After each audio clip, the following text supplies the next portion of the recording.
السلام علیکم class 9th۔ اس lecture میں ہم سورہ سجدہ کی مکمل ریڈنگ کریں گے اور مشق کو حل کریں گے۔ تو چلیں شروع کرتے ہیں۔ سورہ سجدہ مکی صورت ہے، اس میں 30 آیات ہیں۔ تعارف ہے سورہ سجدہ کی، آیت 15 جو ہے آیت سجدہ ہے، اسی مناسبت سے اس کا نام سورہ سجدہ ہے۔ سورہ سجدہ سے حضرت محمد رسول اللہ خاتم النبیین صلی اللہ علیہ وآلہ وصحبہ وسلم کو خاص محبت تھی۔ حضرت جابر رضی اللہ تعالیٰ عنہ فرماتے ہیں کہ آپ خاتم النبیین صلی اللہ علیہ وآلہ وصحبہ وسلم رات کو اس وقت تک نہ سوتے جب تک سورہ سجدہ اور سورہ ملک کی تلاوت نہ فرما لیتے۔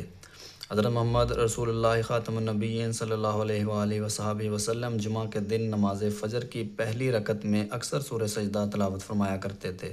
اس سورت کا نام تنزیل السجدہ ہے اور الف لام میم السجدہ بھی بیان کیا گیا ہے۔ سورہ سجدہ کا مرکزی مضمون اسلام کے بنیادی عقائد توحید، رسالت اور آخرت کا اثبات اور کفار کے اعتراضات کا جواب ہے۔ مضامین ہے آگے۔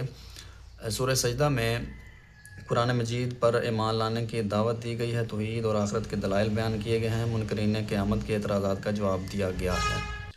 اور نیکسٹ اس صورت میں بتایا گیا ہے کہ اللہ تعالیٰ نافرمانوں پر بڑے عذاب سے پہلے چھوٹے چھوٹے عذاب بھیجتا ہے تاکہ وہ گناہوں سے باز آ جائیں اور اللہ تعالیٰ کی طرف رجوع کر لیں۔ قیامت کے دن اچھے اور برے لوگوں کا کیا انجام ہونے والا ہے، اس صورت میں وضاحت سے بتا دیا گیا ہے۔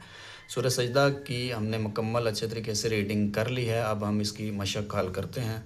آپ بک کے صفحہ نمبر 150 پہ ہیں، یہاں پہ مشق جو ہے وہ نکالیں۔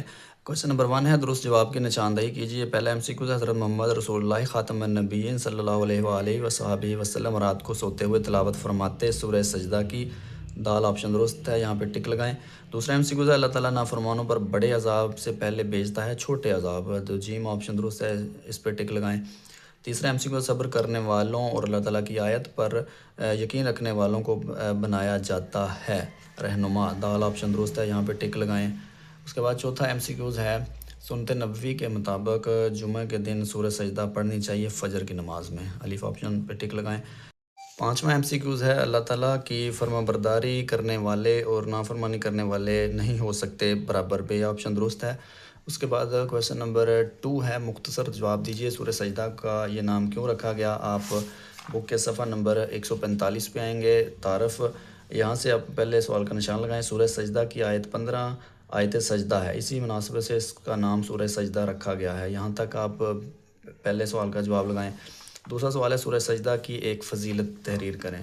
تو یہاں سے حضرت محمد رسول اللہ خاتم النبیین صلی اللہ علیہ وآلہ وصحبہ وسلم جمعہ کے دن نماز فجر کی پہلی رکعت میں اکثر سورہ سجدہ تلاوت فرمایا کرتے تھے، تو یہاں سے لے کر یہاں تک آپ دوسرے سوال کا نشان لگائیں۔ تیسرا سوال ہے، سورہ سجدہ کا مرکزی مضمون لکھیں، یہاں سے نشان لگائیں۔ سورہ سجدہ کا مرکزی مضمون اسلام کے بنیادی عقائد توحید، رسالت اور آخرت کا اثبات اور کفار کے اعتراضات کا جواب ہے۔ چوتھا سوال ہے، سورہ سجدہ کے اہم علمی اور عملی نکات میں سے 2 تحریر کریں۔ آپ بک کے صفحہ نمبر 146 پہ آ جائیں، یہاں پہ علمی اور عملی نکات میں سے کوئی 2 جو آپ کو آسانی سے یاد ہو جائیں وہ آپ نے کر لینے ہیں۔ تو میں یہ والے 2 نشان ٹک لگا رہا ہوں۔ اللہ تعالیٰ نافرمانوں پر بڑے عذاب سے پہلے چھوٹے چھوٹے عذاب بھیجتا ہے تاکہ وہ گناہوں سے باز آئیں۔ صبر کرنے والے اور اللہ تعالیٰ کی آیات پر یقین رکھنے والوں کو اللہ تعالیٰ لوگوں کا رہنما بناتا ہے، یہاں تک آپ نے کر لینا ہے۔ سوال نمبر 3 ہے، تفصیلی جواب دیجیے، سورہ سجدہ پر ایک مفصل مضمون تحریر کریں۔ تو اس کے لیے آپ نے بک کے صفحہ نمبر 145 پہ آ جانا ہے، یہاں پہ آپ نے جو ہے وہ یہاں سے نشان لگانا ہے۔ سورہ سجدہ مکی صورت ہے، لانگ کویسچن یہاں سے آپ کا شروع ہو جائے گا، آپ نے تعارف بھی لکھنا ہے، مضامین بھی لکھنے ہیں، تو یہاں تک آپ نے جو ہے مضامین ختم ہو جاتا ہے، یہاں تک آپ نے کرنا ہے۔